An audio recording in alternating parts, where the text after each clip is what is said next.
Alright, hello and welcome everyone to this little tutorial within the PowerPoint. This is just to go through the topics we already discussed in the PowerPoint about online job searching, just to give you all an idea of what that's going to look like. So I'm just going to do a quick test job search and show you how it might look. So I'm using Indeed.com for this test job search, but all these topics should be relevant across any other job search engine you might be using, whether you're using Glassdoor or Monster or ZipRecruiter, for example. All these tips should be just as relevant. So let's just get started here.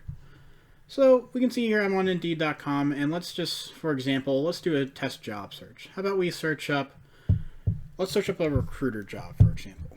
So I can see here I can just type in recruiter, and as you can see it's giving me different options. You know, if I was looking for something in a more specific, or if I was looking for some things down here, maybe I'm looking for an entry-level recruiter. We can see that's one of the options right down there. Maybe I'm looking to be someone who does talent acquisition, or an assistant, or part-time. So you can kind of see the number of keywords you can add into that section there. But for right now, we'll keep it simple and go as recruiter. Now here I can put in my city and state, or my zip code. So for example, I'll just type in Allentown right here, just to give us an idea of what that looks like.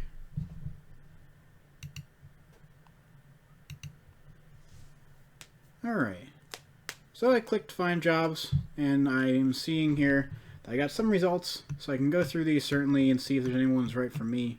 We can see that not every single thing is coming up as recruiter. We see that some talent acquisition as that's related. We also see that there are some other specific things in here for the recruiting type job. Even sometimes you'll get a random job like football video scout. Probably some set of keywords within here made it so that job popped up. But really what I want to show you in particular is how to mess around with some of these filters. Again, I'm on Indeed.com, so these tips are going to apply to Indeed. But all job search engines like Glassdoor or Monster, for example, will have some set of filters. So here I can change the distance. So that's a distance in relation to what you put in this little box here. So do you want it to be 25 miles out of Allentown, PA, or closer? So maybe I can say, 5 miles. And you'll see it will reorient the page here real quick to show only jobs within that specific range or anything like that. If I went really in the other direction, I'll probably see seeing a lot more jobs. If I were to continue to scroll down and go through all the pages, I'd probably see, different kinds of areas in here.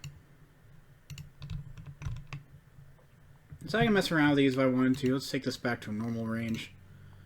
And I can say salary. I can put this in particular. You can kind of see how LinkedIn has this nice little slider for salary. So maybe I'm looking to make at least $35,000.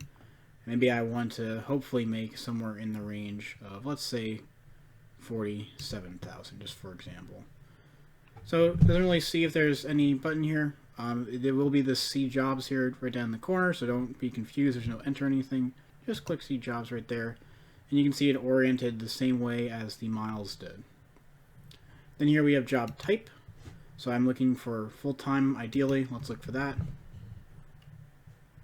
Depending on the job, there might be more options there, but for right now, it just seems that there's full-time and part-time. That sort of depends on the results that Indeed is giving you. Location. So you can definitely put, let's keep it to maybe Allentown, PA, just being more specific. Company. If I was looking for any specific company, I could put that in there. You can see some of the companies that show up. The little numbers mean how many positions they have open relating to your search results. Then experience level. So I can put entry level, mid-level. If there were senior level jobs, it would show up right here, but there are not. So I can just see it right then and there. So that's kind of a quick tutorial on how to job search and how to use the filters. Before we leave off today, let's click on one of these positions and see how to pick out some of those keywords like we talked about in the PowerPoint. So I click over here on this talent acquisition specialist job search. We can see there is the job description right over here on Indeed's website. If I did want to look at it in more particular, I can click right here, and it looks like this is actually going to take me directly to their little website here. So this is the application. So if I wanted to view it, I could, but let's go back to Indeed, see all that stuff. Alright. So we did talk about the applicant tracking systems and how important it is to pick out the keywords within that applicant tracking system. So let me run you through how I would typically pick out keywords in this position. Again, we are using recruiter as sort of our job title here. So this will vary depending on what kind of position you're looking at, but the process will essentially be the same. Now, before I get started, a lot of people like to ask me, well, Nick, aren't there websites that do this for you, where you simply take the job description and copy and paste it into the website and it picks out the keywords for you? There are, and they do work, but typically they become a paid service after 1 or 2 freebies. So I don't like to recommend that to people just because of how it is a paid service. So I'd rather just teach you how to do it on your own, and you can always just do it on your own after the fact. So you can see here, we want to read down the job description in its entirety. In fact, let me make this a little bit bigger so we can see it a little bit better. Okay, so you can see here this nice job description here is going to be very easy for us to read. So let me just read through this and then we'll go through it together.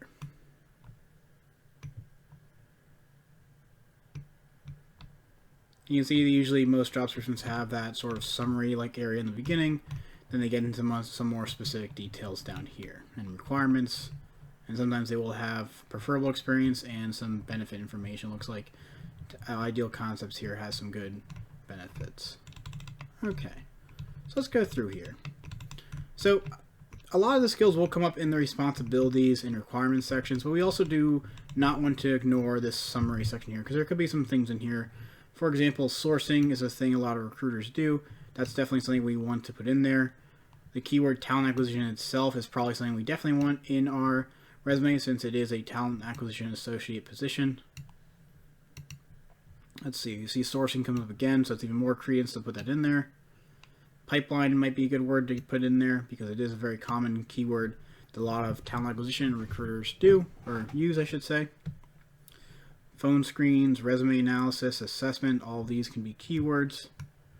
Interview could possibly be a keyword, or interviewing. Let's see. Nothing really too much in there. Again, we kind of see sourcing pop up again in different words. That's good to see. It looks like they're kind of looking for someone in particular with insurance, so maybe insurance is also a keyword they might be looking for. Alright, sourcing comes up yet again. Talent acquisition comes up yet again. Phone screens come up again. Let's see. Recruiting, definitely what we want. Pipelining could be that word. Insurance is most likely a keyword since it's coming up again here.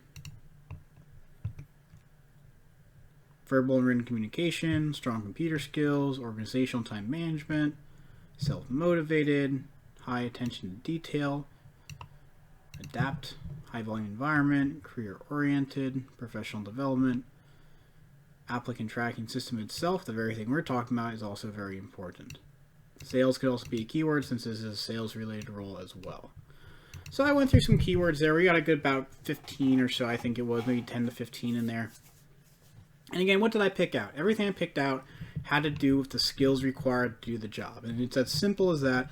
Simply what skills, what keywords are required to do the job. And it wasn't just the, the job-specific skills. There was also some more, soft skills, some interpersonal skills like communication, like computer, like organizational and time management. So it's not just the skills that relate to the job. It's also some of these softer skills that they're all looking for too.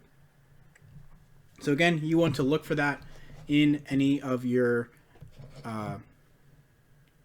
job searches, especially when it comes to editing the applicant tracking system, or editing your resume, I should say, to coincide with the applicant tracking system with what it's looking for. So really keep that in mind as you go through the applicant tracking system. Definitely use the online job search handout to give you a better idea of how those things work. If you watched the video already and didn't get a good sense of that. But other than that, guys, I hope that did help you guys out for a bit. And I hope you use this in the future and enjoy the rest of the class.